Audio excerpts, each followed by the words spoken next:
Bom, vamos lá então. Esse vídeo aqui é um vídeo rápido para falar sobre rotinas de estudo. Foi um questionamento levantado ali com a turma do Devin House, que eu estou dando aula agora no momento. E eu resolvi falar um pouquinho de como é a minha rotina de estudo, como foi minha rotina de estudo quando eu estava prestes a fazer essa transição de carreira para a área de desenvolvimento. E como que eu faço hoje, né? Hoje eu trabalho com desenvolvimento, então parte do meu trabalho já é uma espécie de estudo, mas mesmo assim tem coisas que eu quero aprender que não estão dentro do contexto do trabalho e eu preciso montar uma rotina para poder ter tempo para desenvolver essas habilidades. A primeira dica que eu daria para alguém que está iniciando agora seria ter foco. Então, o ideal seria que você já soubesse, pelo menos, com quais tecnologias você quer trabalhar. Se você souber qual é a empresa que você quer trabalhar, qual é a empresa dos seus sonhos, e souber qual é a tecnologia que eles utilizam lá dentro, melhor ainda. E aí foque o teu estudo sempre nas tecnologias ali daquilo que tu quer fazer ou da empresa que tu quer trabalhar, porque existem muitas ferramentas, muitas tecnologias hoje no mercado, e se a gente começar a olhar um pouco de tudo, a gente, principalmente nesse começo de carreira, a gente começa a ficar perdido.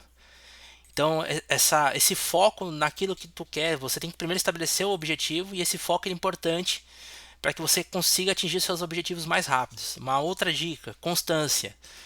Mesmo que tu não tenha, sei lá, 10 horas por dia para estudar, pelo menos uma meia hora por dia, se tu tiver, tenta fazer todos os dias essa meia hora. Eu recomendaria sempre no mesmo horário para você poder criar uma rotina, para você se acostumar com isso.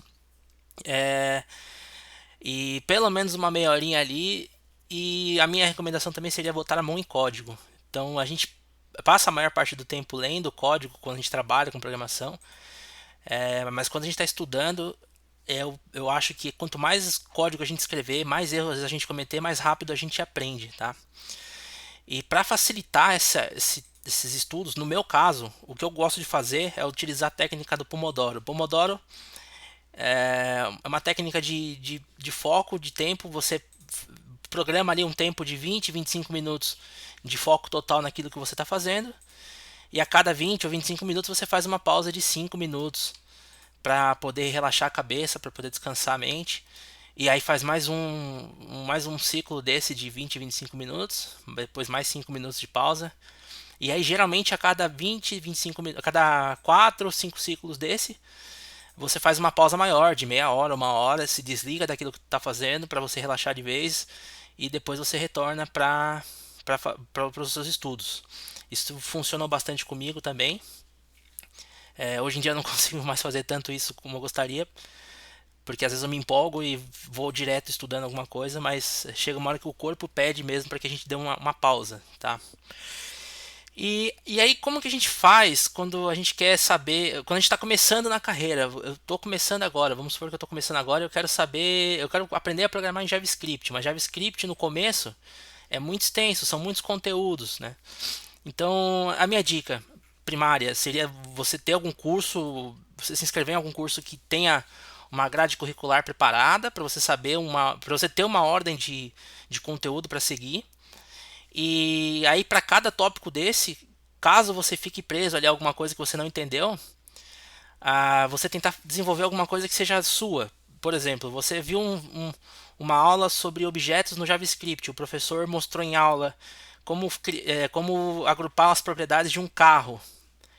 E aí tudo bem, ali na hora o objeto fez todo sentido, o carro tem cor, tem porta, tem combustível, motor, blá blá blá. Aí você é músico, como eu sou também, como deu pra perceber aqui nos meus queridos instrumentos. Eu vou tentar criar um objeto que represente um instrumento musical. Vou tentar criar um objeto que represente um evento musical, talvez, né? Para ver se eu consigo pegar, se eu conseguir pegar o conceito daquela coisa, né? Uma ferramenta que me ajuda bastante é, claro, a internet, né? Pesquisa. E a forma como eu pesquiso algo que eu não sei, eu jogo, por exemplo, objetos, JavaScript. E eu gosto de colocar na frente dos termos de busca a palavrinha MDN, porque o MDN vai procurar para mim a documentação da Mozilla Developer Network, que tem hoje uma das melhores documentações para consulta de tanto de HTML como CSS como JavaScript, né? E aí aqui dentro é só dar uma olhadinha na documentação. Geralmente também existem alguns exemplos de código, então é muito válido copiar. Inclusive aqui no MDN também temos um exemplo de objeto de carro, né? Então é válido copiar o que está aqui, tentar entender o conceito e tentar criar um próprio objeto representando alguma coisa que seja sua mesmo, né? Alguma coisa que você queira representar, tentar representar do seu contexto de vida aí, da sua rotina, né? A última feature, a última coisa que eu estudei em programação foi, se eu não me engano, acho que foi a questão de eventos. Eu vou dar um exemplo aqui de uma coisa que eu estudei, como foi que eu fiz para aprender. Eu estudei sobre eventos customizados no JavaScript. Então o JavaScript ele tem lá os eventos padrão dele, né, que é o onClick, onLoad, né, onSubmit, tem aquele monte de evento que já vem de fábrica. E existe uma forma de a gente criar os nossos próprios eventos.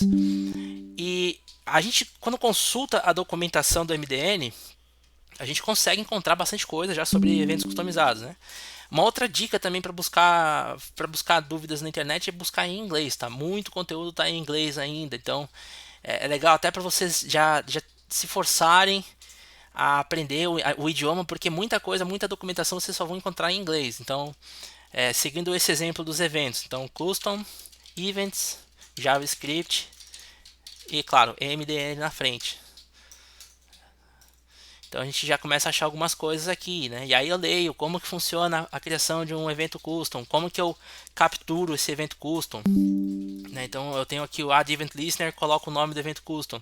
O dispatch event dispara esse evento customizado, né?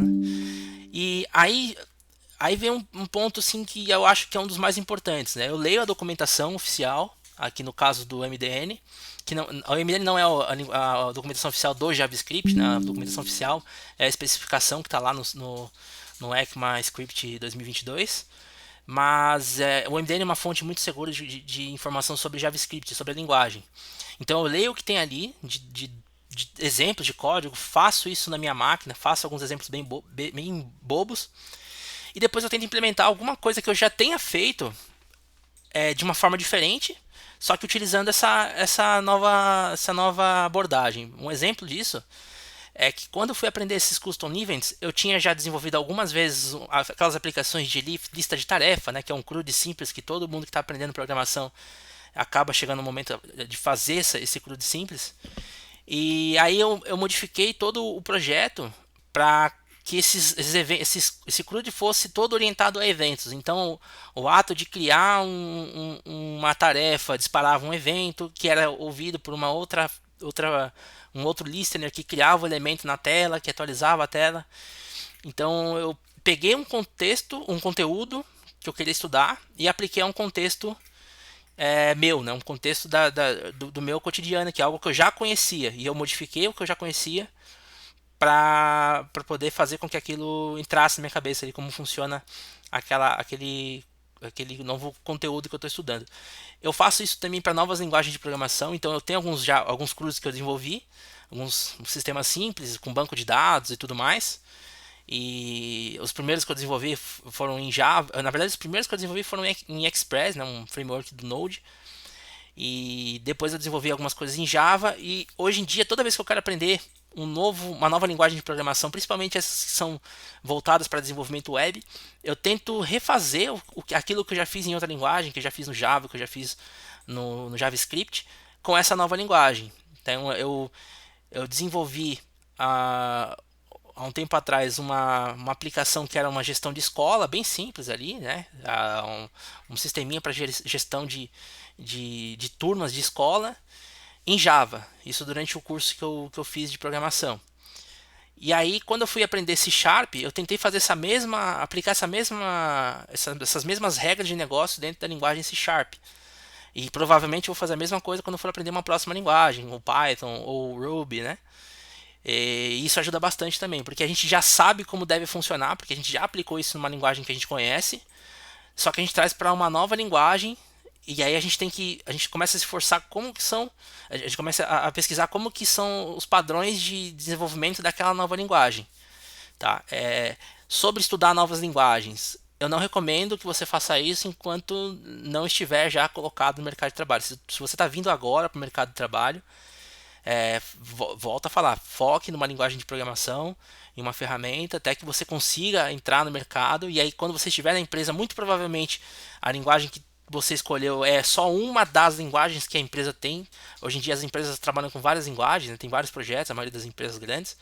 Então, você dentro da empresa você vai ter a oportunidade de ver outras coisas diferentes e aí você pode tentar uma nova linguagem, uma nova abordagem. E eu acho muito legal aprender novas linguagens de programação, porque muita coisa que você vê de uma linguagem X você consegue reaproveitar na linguagem Y. Eu comecei, eu venho com background de Java, porque foi a primeira linguagem de servidor que eu aprendi, né, quando eu comecei a desenvolver o web mesmo para valer, para entrar no mercado de trabalho. E muita coisa que eu vi no Java, quando eu fui para o C Sharp, eu consegui entender por que no C Sharp era feito de um jeito e no Java era de outro. E aí eu comecei a experimentar também fazer as coisas que eram feitas no Java dentro do contexto do C Sharp. E as coisas que eram feitas no C Sharp dentro do contexto do Java. E o JavaScript é a mesma coisa. Quando eu fui lá trabalhar com Nest.js, que é uma framework de back-end para JavaScript, eu trouxe algumas coisas que eu já sabia de Java para esse contexto. E eu reaproveitei muita coisa do Nest.js para essas outras linguagens de programação. E um outro exemplo também de reaproveitar o conteúdo que a gente aprendeu em uma determinada linguagem. Eu estudei recentemente, eu fiz um estudo sobre desenvolvimento com TDD, né? Com o desenvolvimento orientado a teste, né? E todo o conceito de desenvolvimento orientado a teste ele é igual para todas as linguagens. Só a forma como a gente vai implementar isso que varia de linguagem para linguagem, porque existem ferramentas diferentes, né, que tem uma abordagem diferente em cada linguagem. Mas todo o conceito eu consegui estudar lá no Java, então como identificar um caso de teste, como aplicar esse teste, como fazer um mock, né, como fazer uma simulação de alguma requisição, separar bem o conceito de teste unitário para teste de integração, né?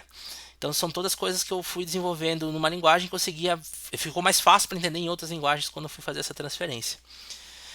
É, então acho que é isso. Qualquer dúvida que vocês tenham, podem mandar mensagem para mim. E é isso aí. Espero que tenham curtido esse videozinho curto. Beleza? Valeu!